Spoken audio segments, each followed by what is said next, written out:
Menurut Mullah Umar waktu itu, pemerintahan Afgan yang di-backup oleh Amerika dan Barat ini hanya winning the heart, not winning the soul. Dia winning the battle, but not winning the war. Dia memenangkan pertempuran, tapi tidak memenangkan perang. Lawan Amerika. Hari ini kami akan menang. Kami yakin menang. Dari mana? Senjata kamu kalah jauh sama kita. Militer kamu kalah jauh gitu kan. Kami yakin menang. Karena Anda baru menguasai kota-kota, tapi tidak pedesaan dan dukungan. Kesepakatan yang kedua, oke, kalau nanti Taliban bisa menguasai Afghanistan termasuk Kabul, tolong Amerika dan sekutunya jangan dibunuh. Kalau ingin menguasai dunia, kuasai daerah jantung, heartland. Heartland. Nah, kalau heartland, kata McKeter, yang menjadi titik hubung Eropa-Asia, itu Asia Tengah dan Timur Tengah. Nah, kebetulan kalau kita bicara Afghanistan, ini kan jantungnya ternyata. Selain memang bagian dari integral dari Asia Tengah. Tapi jangan lupa, Bang Bursa, ini yang namanya Afghanistan ini paradoks.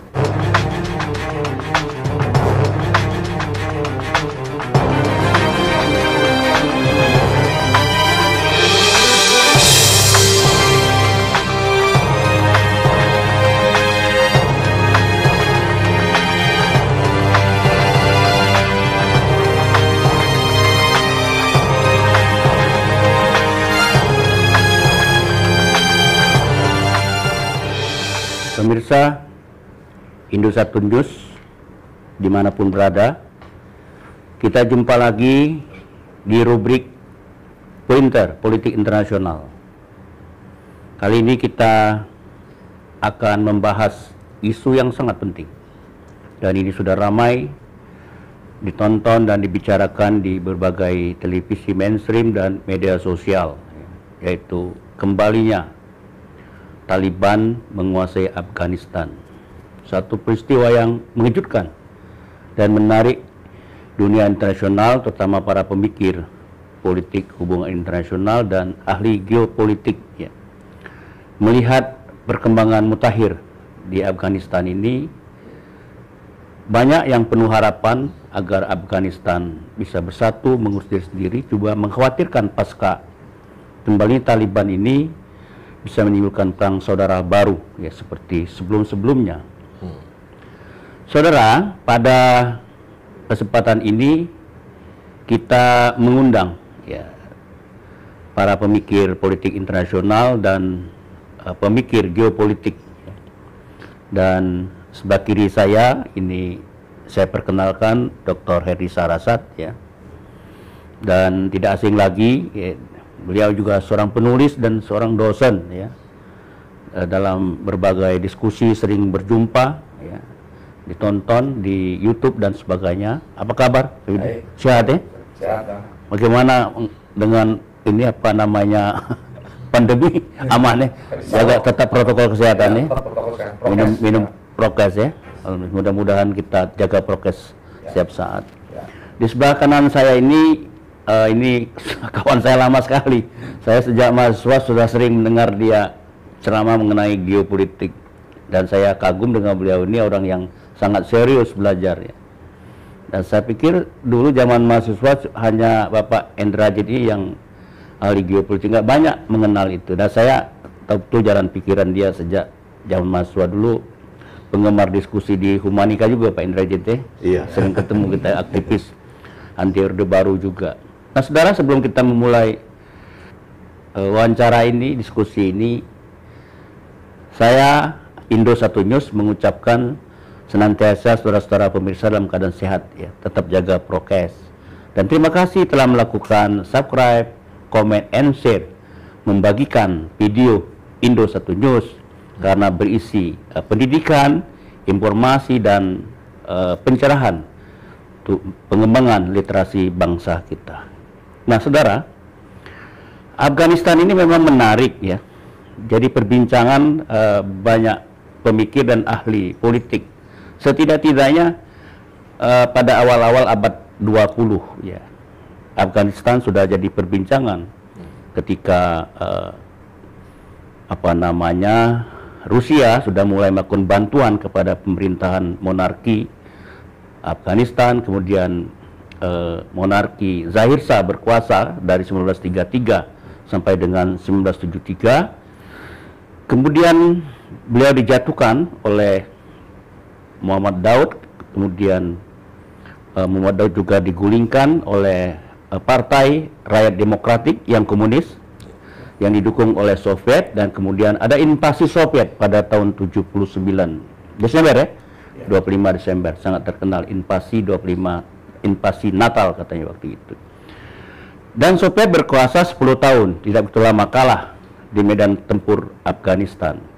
Kemudian pasca itu banyak pergulatan internal pemerintahan di Afghanistan, kemudian masuk lagi kekuasaan Taliban pada tahun 1996 ya. Setelah 96 sampai 21 karena ada masalah terorisme dan tuduhan-tuduhan kepada pemerintah Taliban, Amerika melakukan intervensi di Afghanistan dan Taliban terguling. Dan Taliban dalam pelarian selama 20 tahun melakukan pertempuran yang tidak henti-hentinya di pegunungan dan daratan Afghanistan. Kita mengenal geopolitik Afghanistan ini memang daratan yang penuh gunung-gunung, yang sulit ditaklukkan. Kalau orang tidak mengenal medannya memang sulit sekali, apalagi orang-orang barat dalam pertempuran pegunungan sulit sekali. Buktinya 20 tahun tidak bisa menaklukkan tentara Taliban, betul Pak ya? Betul. Seperti juga Amerika tidak bisa menaklukkan Vietnam di Vietnam, perang Vietnam. Selama 20 tahun juga waktu itu, dari 55 sampai 75 ya. Jadi kata pemikir-pemikir itu saya ikut juga kan. Amerika boleh memenangkan pertempuran besar di Vietnam, tapi tidak bisa mengalahkan pertempuran di pedesaan. Itu membuat katanya Vietcong bertahan ya di dalam pertempuran itu. Dan akhirnya tahun 75 Vietnam memenangkan pertempuran itu dan Saigon dikuasain oleh pasukan komunis. Nah begitu juga di perang Afghanistan, Amerika mungkin menang dalam pertempuran besar di Afghanistan, tapi tidak bisa menguasai gunung-gunung dan pedesaan-pedesaan yang dikuasai oleh Taliban. Taliban ini memang unik ya. Nanti akan ceritakan mungkin oleh Indrajit, mungkin oleh Saudara Hendardi. Tapi saya sepintas mengatakan Taliban ini kabarnya ya, ini lahir dari kelompok-kelompok anak-anak pendidikan madrasah ya, halaqah-halaqah yang dari Pakistan maupun dari halaqah di Afghanistan. Nah begitulah komunitas Taliban yang sangat terkenal itu, dan yang paling sangat dibenci oleh dunia Barat karena dianggap pro terorisme ya. Yang walaupun sekarang ini Rusia sudah mengakui Taliban ya, walaupun Rusia juga bersekutu dengan Amerika untuk menggulingkan Taliban ini dengan aliansi utara ya. Nah, tapi Taliban sudah berkuasa dan saya sebelum diskusi itu menyarankan supaya mereka bisa ngurus internal lah, supaya sejahtera. Kasihan juga kan udah 40 tahun lebih bertikai, sumber daya habis, GDP-nya cuma 1.000 triliun nggak sampai, 1.000 triliun sampai, income per kapitanya kecil sekali, jadi sangat miskin. Dan mereka adalah penduduk Muslim 99,7%. Jadi dari suku-suku ada 20, ada 30 bahasa ya. Jadi memang rentan konflik, walaupun tidak sebanyak suku bangsa kita ya, tapi itu aja sudah rentan. Nah, Saudara Herdi kan pengamat hubungan internasional. Bagaimana Herdi melihat perkembangan terakhir begitu cepatnya kejatuhan pemerintahan Ashraf Ghani ini dikalahkan Taliban sebagai pengamat perang dingin, anak-anak juga pengamat perang dingin ini. Gimana melihat perkembangan terakhir ini? Jadi saya mulai dari perspektif historis ya. Setelah 1979 Soviet masuk Kabul, mereka memenangkan pertarungan dan rezim komunis berkuasa atau boneka Soviet berkuasa. Terjadi pertikaian, kemudian kelompok-kelompok mujahidin ya, halaqah ini bergerak melawan. Nah, yang menarik pada tahun 1989 sampai 90 Sovietnya sendiri yang ambruk komunisme. Artinya pemerintahan Kabul yang selama ini di backup oleh Moskow kelimpungan, terhuyung-huyung dan kemudian dihantam balik oleh kelompok-kelompok mujahidin, jatuh mereka. Najibullah pada waktu itu yang berkuasa pada tahun 1996 bahkan bisa dibunuh oleh Taliban. Ya. Nah, tetapi di luar kelompok Taliban ini kan mujahidin yang sudah berperang sekian tahun selama perang dingin itu sampai kemudian pasca perang dingin Nah, mereka berhasil memperoleh simpati Barat. Nah, termasuk rejim Karzai ya, Muhammad Karzai ini. Muhammad Karzai. Ya, Muhammad Karzai ini berkuasa dari 2001 sampai 2014. Karena apa? Karena Taliban tadi melindungi Osama bin Laden setelah bom BTC 2001. Osama lari ke Afghanistan sebagai tamu. Tradisi dan kultur di kalangan Taliban itu melindungi tamu dengan resiko apapun. Wah, ini harganya terlalu mahal.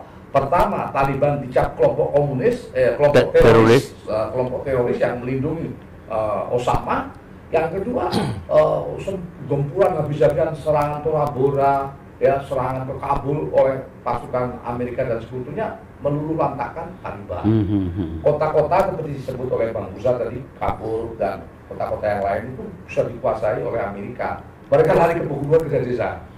Nah, yang menarik, Mullah Umar, Muhammad Umar ini tokoh Taliban ini adalah seorang pendakwah.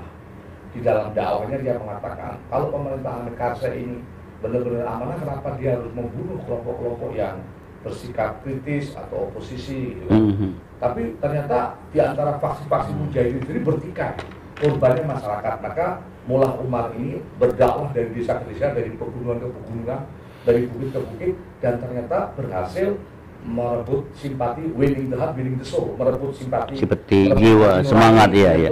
Jiwa. Nah, menurut Mullah Umar udah meninggal, sekarang penggantinya kan Mullah Baradar. Mullah Umar itu mengatakan Amerika dengan pemerintahan mujahidin Taliban. Ya, waktu itu waktu mujahidin. Ya, Taliban kan sudah luluh lantak, mereka di desa-desa. Kita tetap berdakwah, ya, dakwah dengan pendekatan syariah, tarbiyah, meyakinkan masyarakat bahwa kita butuh pemimpin yang amanah. Dan ternyata dia berhasil menyentuh hati dan jiwa masyarakat Afgan, meskipun kota-kota besar dikuasai oleh kelompoknya Mujahidin Hamid Karzai 2001 sampai 2014 dan kemudian dilanjutkan oleh Ashraf Ghani. Tetapi menurut Mullah Umar waktu itu, pemerintahan Afgan yang di-backup oleh Amerika dan Barat ini hanya winning the heart, not winning the soul. Dia winning the battle, but not winning the war. Dia memenangkan pertempuran tapi tidak memenangkan perang. Kita bisa bangkit kembali. Nah, kemudian singkatnya setelah periode kehancuran dari 2001 sampai 2020 itu, Taliban diam-diam menyusun kekuatan dengan pendekatan sosial kultural tadi melalui dakwah, melalui pendekatan tarbiyah, syariah. Mereka mendidik pelan-pelan tapi pasti. Ternyata tahun 2019 ada pembicaraan rahasia kesepakatan bersama Amerika dengan Taliban di Qatar 2019. Di situ Amerika mengatakan, kamu harus nurut kami. Kalau kamu kata Amerika. Iya, kata Amerika. Kalian, Taliban kalian nggak akan menang melawan pemerintah yang sudah kita backup ini, Ashraf Ghani, gitu kan? Ya, itu waktu itu Donald Trump yang berkuasa. Jadi delegasi Trump disambut oleh delegasi Taliban dengan jalan gini, tuan-tuan Amerika, kali ini kami akan menang. Kami yakin menang. Dari mana? Senjata kamu kalah jauh sama kita, militer kamu kalah jauh, gitu kan? Belum lagi struktur kekuasaan birokrasi kami sudah kuasai semua. Kami yakin menang karena Anda baru menguasai kota-kota, tapi tidak pedesaan dan pegunungan. Ada pembicaraan itu ya? Ya. Yang kedua, ada masalah birokrasi yang korup kan? Korupsi. Enggak, kita yakin optimis. Tidak, tuan-tuan Amerika, nanti lihat pada waktunya katanya. Nah itu kesepakatan yang kedua. Oke, kalau nanti Taliban bisa menguasai Afghanistan termasuk Kabul, tolong Amerika dan sekutunya jangan dibunuh. Wakil-wakil Amerika ada pesan ya? Maka diplomat-diplomat dan semua warga negara Amerika dan sekutunya Barat itu kan tidak diserang. Dan dibuktikan. Dan ini yang disebut oleh para analis internasional, Taliban sudah mulai soft, rasional gitu loh. Tapi Amerika tidak menyangka secepat ini. Dan ternyata tanggal 10 Agustus yang bilang Bang Musa mereka menyerang, tanggal 15 sudah dikuasai Kabul. Betul. Dan seminggu lah paling lama. Mereka membuktikan tidak menyerang kedutaan Amerika. Bahkan ketika dan tidak ada pertempuran yang berarti. Itu tidak ada. Tapi yang jelas winning the soul, winning the heart telah dicapai oleh Mullah Baradar ya, dan para wakil-wakilnya Mullah Umar yang sudah meninggal itu. Dan itu menunjukkan pendekatan dakwah mereka mendapat tempat di hati masyarakat.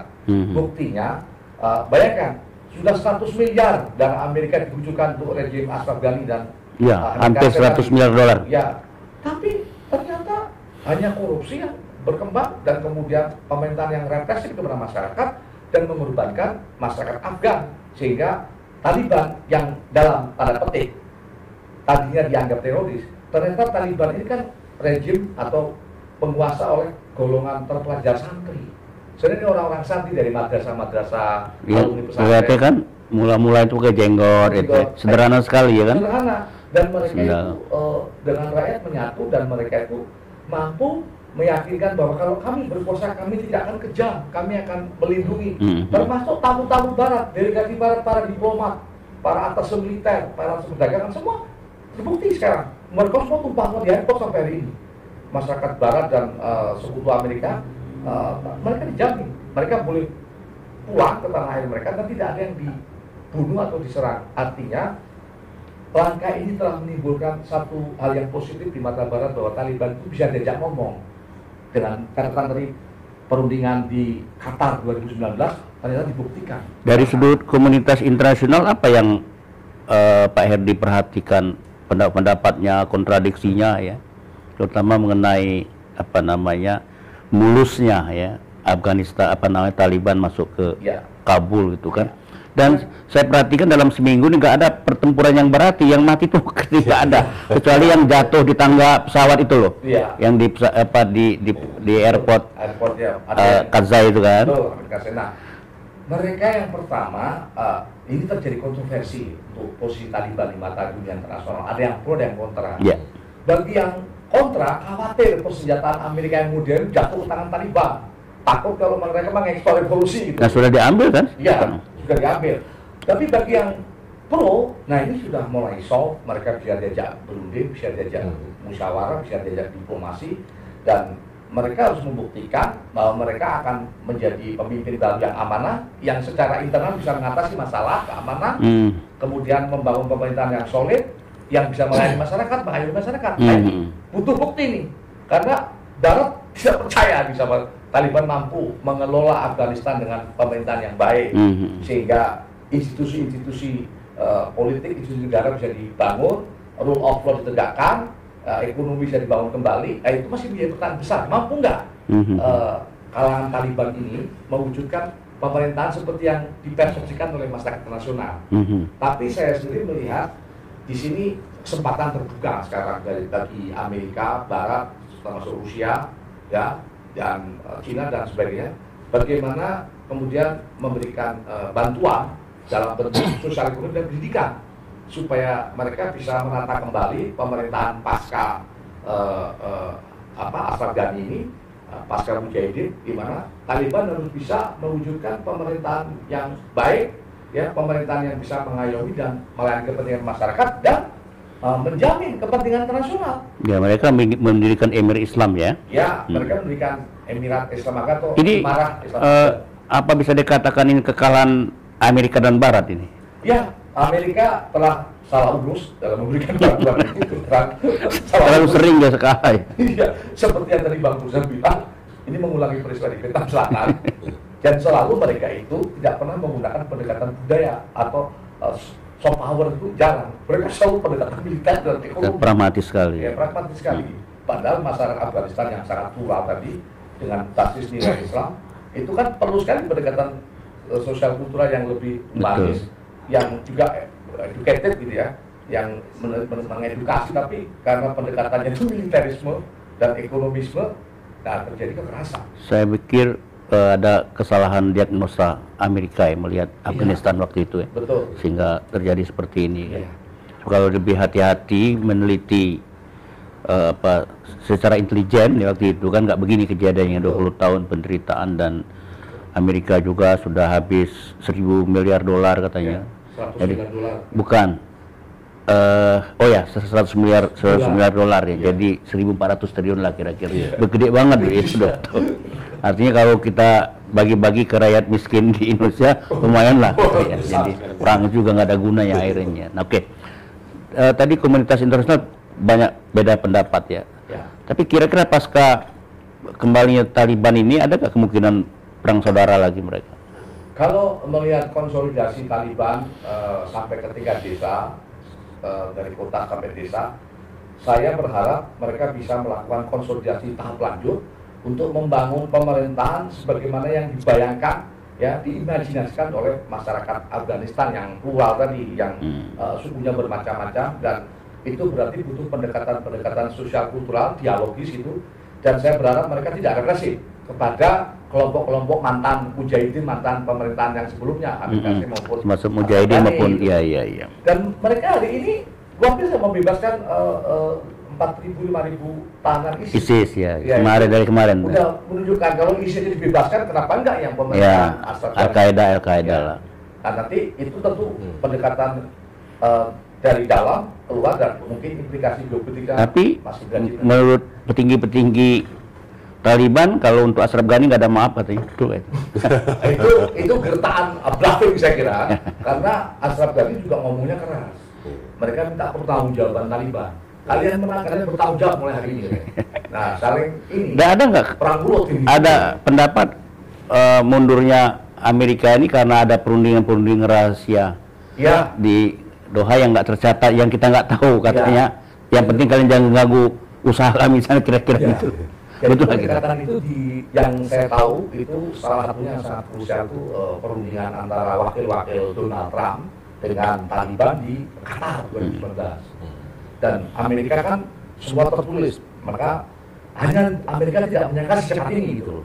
Nah, karena waktu di situ delegasi Taliban bilang, tuan-tuan Amerika, kami akan buktikan kami akan menang. Menang ternyata kan? Ya, dari mana katanya? Tapi bluffing, Amerika menganggap bluffing aja, kertas sambal gitu. Ternyata mereka sudah menyiapkan infrastruktur di pedesaan, di daerah-daerah. Tanggal 10 Agustus mereka bergerak cepat, sudah 233 distrik dikuasai. Mereka ada slogan, katanya kalian punya arloji, kami punya waktu. Kami hidup sini, tinggal sini, kami tidak akan kemana-mana katanya. Ini membuat semangatnya mungkin. Yang membuat mereka ideologis itu. Jadi ideologis dan nilai-nilai spiritualnya itu sangat terjaga, dan karena mereka itu dakwah, pendekatannya dakwah. Dari sudut politik internasional, ada nggak kemungkinan lagi Amerika Sekutu mau kembali lagi di situasi sekarang ini? Saya kira nggak. Joe Biden akan lebih memilih menarik karena berbeda ya, dengan Partai Republik beda ya, beda, katanya. Partai ini beda. Kalau Republik habis-habis saja. Tapi juga Amerika punya pengalaman di Afghanistan itu banyak warlord itu. Warlord. Ideologis, warlord ini ideologis. Jadi jawara perang ini, wah itu nggak mudah. Sebetulnya itu yang terjadi sekarang di Irak, di Libya, ya, di Suriah itu. Warlordisme itu di mana artinya Amerika sudah dengan kekalahan di Vietnam Selatan, di Afghanistan, bahkan saya kira ini juga di Irak ya, tarik semua. Ya oke. Jadi sebentar kita ini Pak Indrajit ya. Ini tentu dengan kembalinya Taliban menguasai Afghanistan pasti ada perubahan peta geopolitik ya. Pergeseran national interest dari kelompok-kelompok superpower maupun negara-negara baru yang ikut mempengaruhi Afghanistan, termasuk Tajikistan katanya ikut-ikut mempengaruhi ya. Kemudian kehadiran Cina ya, yang baru ya kan, ini kan menarik dari politik konflik global ini. Nggak ada Amerika, ada Cina kan gitu biasanya kan, jarang ada sama-sama berdua gitu kan. Ini juga selalu gitu kan, Amerika keluar, Cina masuk kan. Cuma juga Rusia juga tetap aja perlu kepentingan dari zaman dulu sudah putaran Rusia dengan Inggris sudah ada di Afghanistan seperti Anda pernah tuliskan ya di dalam untuk memahami geopolitik Afghanistan.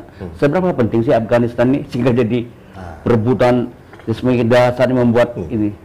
Silakan. Ya, ini menarik ini pertanyaan, seberapa penting Afghanistan. Jadi waktu kejadian Taliban yang mengejutkan itu, kan sebelumnya ada situasi yang memanas justru di luar kawasan Asia Tengah, yaitu di Asia Tenggara, Laut Cina Selatan. Oh iya.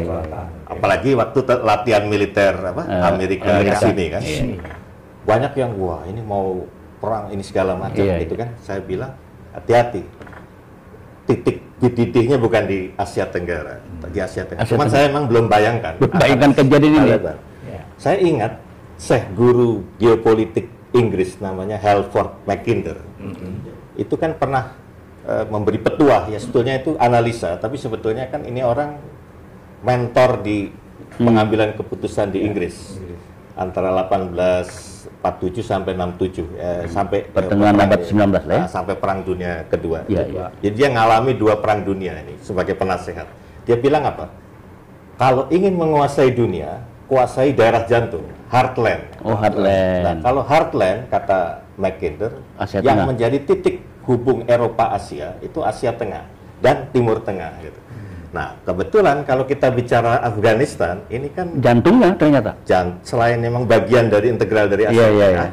Tapi jangan lupa, Bang Bursa, ini yang namanya Afghanistan ini paradoks. Kalau lagi untung, lokasi geografisnya itu epicentrum. Iya. Tapi kalau lagi apes, landlock, negara terkunci. Nah, sekarang kita lihat gimana. Sebelah barat Afghanistan itu tetanggaan sama Iran. Nah, selatan sama timur itu tetanggaan sama Pakistan. Kan? Nah, tetanggaan sama utara yang nggak kalah krusial ini dengan beberapa negara Asia Tengah, Turkistan, Uzbek, sama bahkan Cina. Gitu. Nah, sementara kalau yang satunya lagi ini kan, jadi dengan Pakistan, dengan selatan timur itu Pakistan, sama Iran di barat. Nah, itu saja sudah menggambarkan satu situasi. Dia bisa jadi epicentrum, tapi bisa juga jadi landlock. Nah, ini yang saya lihat menjadi pertaruhan di sini. Pas kan pertanyaannya adalah great game atau permainan besar apa pasca kemenangan Taliban ini. Sebab kalau dari cerita Bang RD tadi soal beberapa pertemuan apa, itu sebetulnya ada satu situasi yang kita harus lihat ke depannya nih ya, bukan di Asia Tengah, tapi di Asia Selatan. Nah, di Asia Selatan itu dinamika yang bisa menjadi black swan, dinamika angsa hitam yang probability yang sama mengejutkannya dengan Taliban ini, dinamika hubungan Cina India yang makin tajam dan Pakistan. Nah, dan Pakistan. Nah, problemnya adalah India ini kalau udah bicara sama Pakistan kan bebuyutan. Nah, sekarang Pakistan itu kalau dulu di perang dingin memang ke Amerika walaupun Cina juga. Tapi sekarang ini kan praktis bukan hanya ikatan yang solid dengan Cina itu di dalam konteks politik keamanan, tapi sudah ke ekonomi juga. Ada beberapa jalur-jalur pipa apa yang dibangun itu. Jadi pertaruhannya sudah begitu besar, sementara India pasti melihat itu threat kan. Nah, di dalam konteks ini Pakistan menjadi satu ancaman kedekatan sama Cina. Nah, sementara India dengan Rusia ini sudah ada, walaupun ini India ini kan pada dasarnya negara ex-koloni Inggris. Dan itu negara-negara ex-koloni Inggris, bukannya di Asia Selatan, termasuk di Asia Tenggara kayak Malaysia, Brunei, Singapura, itu ada ikatan yang namanya Commonwealth. Jadi ada komando khusus untuk hal strategis yang sifatnya halus, itu dengan Inggris masih terjaga. Tapi menariknya India adalah, dia bukan pemain dua kaki, tapi pemain dua sisi. Jadi ibaratnya agen ganda, tapi nggak ketahuan. Dia ke Rusia. Ke kiri oke, kanan oke lah. Nah, jadi ke Rusia kayak alutsista apa kan bangun apa. Nah, ini situasi menjadi menarik ketika sekarang kembali ke konteks dalam negeri Afghanistan sendiri. Taliban ini kita kan harus lihat konstelasi buah dari sebetulnya pasca terusirnya Soviet hengkang. Itu kan gerakan mujahidin itu yang sebenarnya bukan hanya multi etnik tapi juga multi mazhab dalam Islam. Itu menyatu untuk ini kan apa namanya Soviet. Perkara dulu banyak elemen aktor-aktor dari utara yang di luar Pashtun Taliban ini juga banyak yang kerja sama Soviet, tapi kan oknum gitu.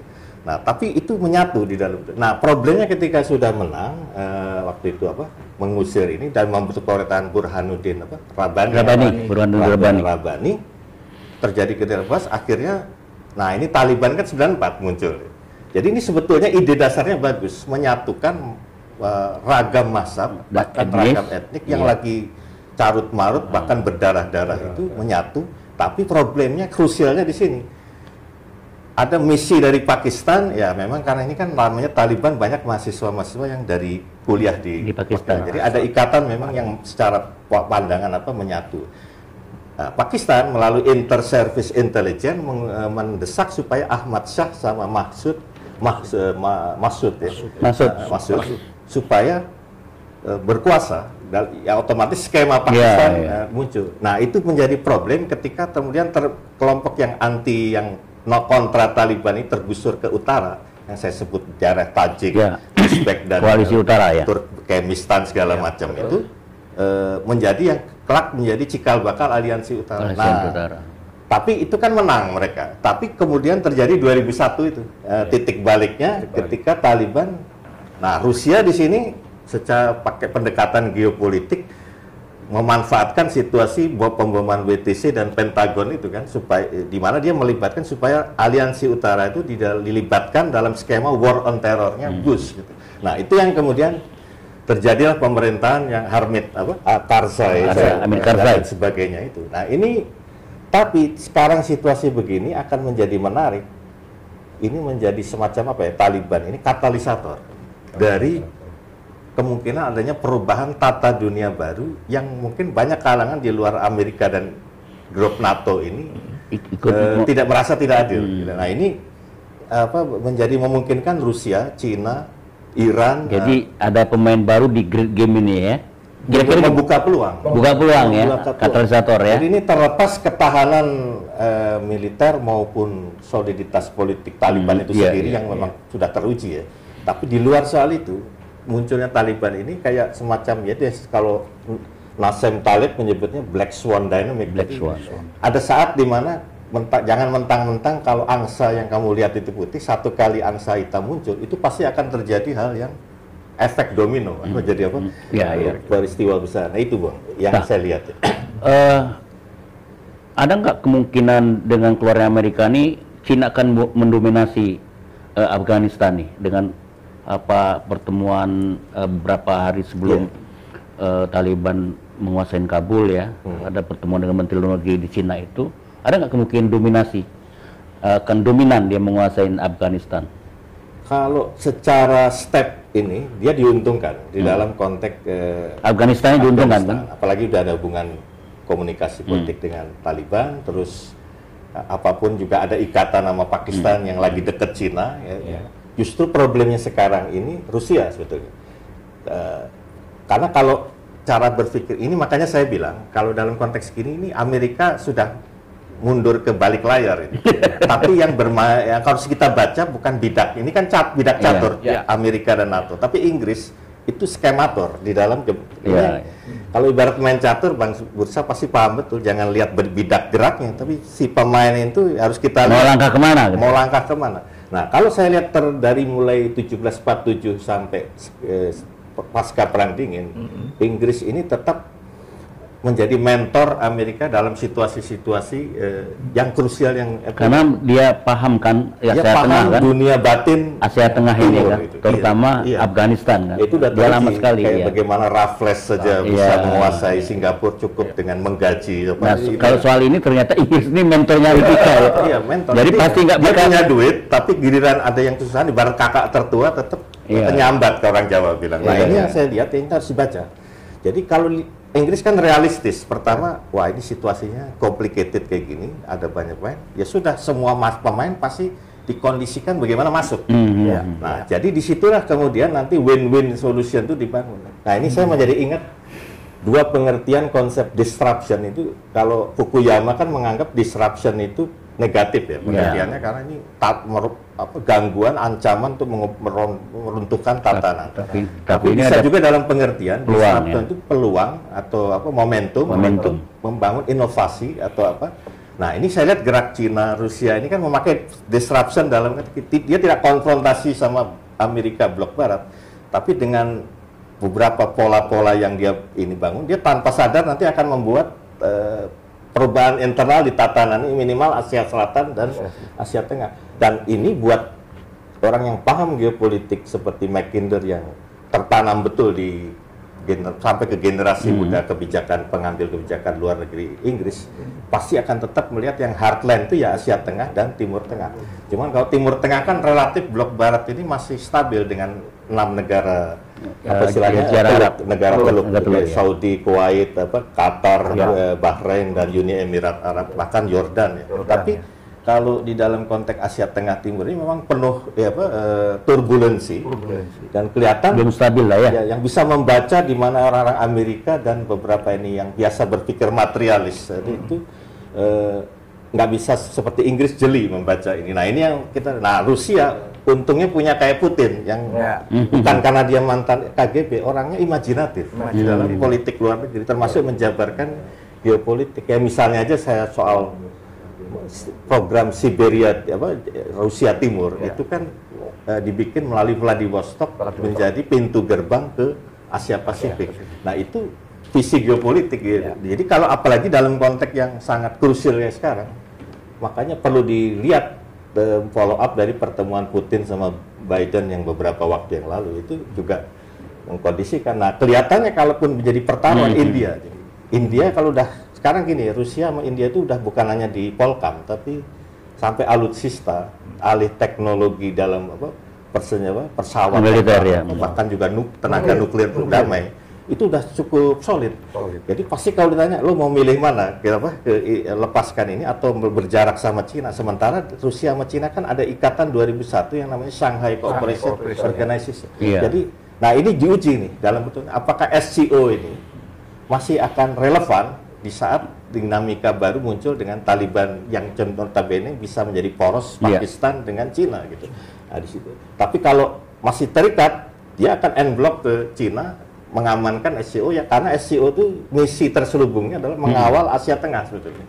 Walaupun dulu temanya adalah perdagangan sama kontraterorisme ya, tapi kelihatan yang mau dikawal nih Asia Tengah gitu. Nah, apakah masih bertahan dengan situasi ini? Nah, ini yang menarik kita tunggu. Jadi begini biasanya konflik itu selalu ada kepentingan lain disorot. Kalau nggak kepentingan strategi politik ya, kemudian geografinya ya, kemudian ada kepentingan ekonominya, sumber daya macam-macam itu. Nah, karena Afghanistan ini terkenal sumber daya alam yang sangat besar ya, menurut laporan ekonomi Amerika itu kekayaan itu lebih kurang sekarang ini 43 sampai 60 ribu triliun lah ya. Jadi kaya sekali kan. Jadi kalau dieksplorasi minyak, emas, mineral dan sebagainya itu dia akan menjadi negara yang kaya. Dengan kekayaan seperti ini dari sudut kepentingan ya, ekonomi, ya, geopolitik, masa sih Barat dengan Amerika nggak mau comeback lagi gitu dengan situasi kayak ini? Dia juga punya pengalaman kan di menurunkan pasukan di Afghanistan. Kan nggak mungkin akan membiarkan Pakistan dengan Cina, kemudian Afghanistan dengan Cina lebih dekat kan untuk menghadapi terutama pintu masuk sekutu perang di Pasifik misalnya kan, atau Cina Selatan kan. Gimana itu? Itu kalau eranya itu kalau dalam konteks kekayaan alam, walaupun ada itu kan lebih banyak karena di negara dia punya kekayaan energi karena negara-negara yang tetangga Asia Tengah itu memang kaya-kaya. Tapi problemnya belum ada catatan yang bisa menjadi progres kayak misalnya kalau di semiskin-miskinnya beberapa negara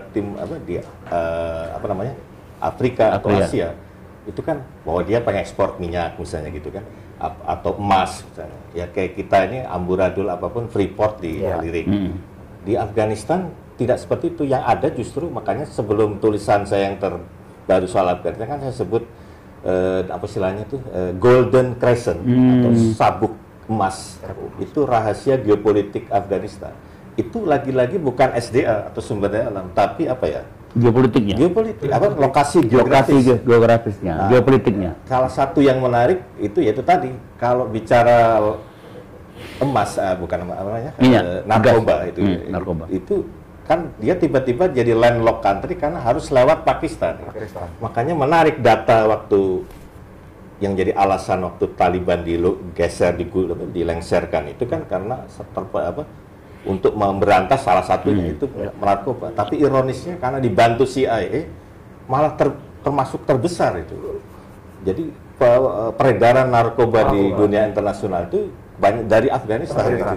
Jadi salah satunya ya berarti kan landlock itu kalau Pakistan menolak pasti kan gagal. Tapi bisa jadi lintasan, rute lintasan berarti kooperatif waktu itu kan dengan Pakistan, memang pasca dari Bush itu. Jadi kalau dilihat memang tetap lagi-lagi aset utamanya itu lokasi geopolitik ya, geografis, jadi geopolitik. Nah ini yang saya kira harus dilihat dalam hal misalnya bagaimana kalau Rusia dulu menganggap berani bertaruh dan siap konflik sama Inggris karena itu pintu keluar ke Asia Samudra, India dan Pasifik, dan air hangat. Tapi kan bukan hanya Rusia, berarti itu juga memang daerah itu strategis.